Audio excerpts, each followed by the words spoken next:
Hi guys, this is Danny Johnson, retired United States Air Force, retired 20 years ago.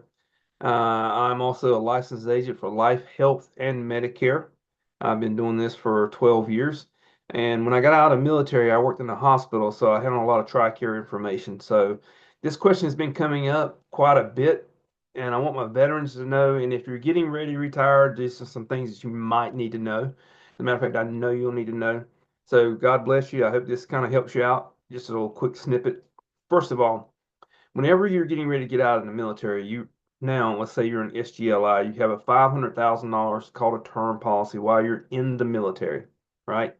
That's going to take care of some bills. I just want to give you a caveat.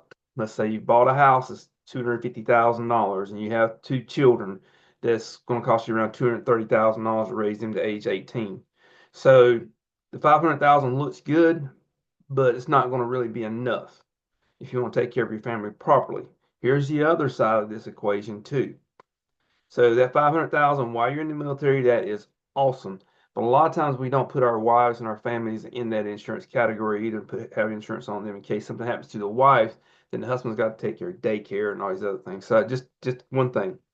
When you retire or when you separate from out of the military and it's honorable, then you have 120 days to get something called VGLI, which is Veterans Group Life Insurance. It's awesome. It's very cheap in the beginning, but just to be noted, it goes up every 5 years. So if you have, for example, a $400,000 one, by the time you're age 70 years old and you keep that policy, you're going to be probably paying around $1,800, $1,900 a month. Okay, just keep that in the back of your mind. Now, it's all within that 120 days, you can get it. There's no medical questions. But here's what we miss as veterans. When we get out of the military, we have a medical board usually, and they're going to find everything that's wrong with us because we want to make sure we file anything for disability. But if you'll go ahead and get your insurance, I'd say within 5 years before you get out, unlock it in, own it. Okay? So here's the deal. Do you want to own the house or do you want to rent it? Own the house, get something that's affordable. It's going to be in place to protect your family when you transition. If you get VGLI, awesome. I'm glad you do. That's perfect. Keep it for a while and you can always down it over the years. A lot of times they don't tell you that. Let's say you have a $400,000 VGLI policy and you're paying 1,800, you can all down that thing all the way down, let's say $20,000. I'll take care of a burial. Now that brings me to this point. Okay, this is why I'm showing this on the screen. Burial allowances. Yes, this is from VA.gov. Burial allowances amount. A lot of my veterans think that the VA will bury them. They will not. Okay, here's the part. If the veteran dies on or other September 11th, 2001, it's $2,000 maximum burial allowance. Well, what are you talking about? In short, here's how it works. They'll pay for a placard and they'll pay for a hole. But if you're going to be buried in a veteran cemetery, you better apply so that you can get the hole ready for when you go into the hole or be cremated.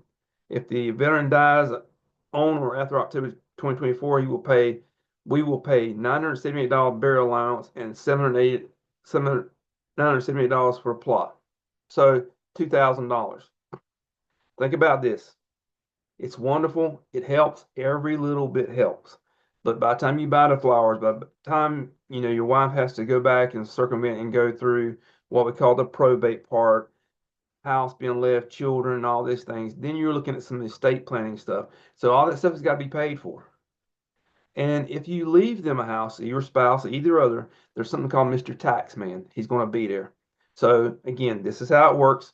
You got Veterans Group Life Insurance. You go from SGLI, which is Soldiers Group Life Insurance. When you get out, 120 days, VGLI, and then the burial thing comes up. One other caveat too.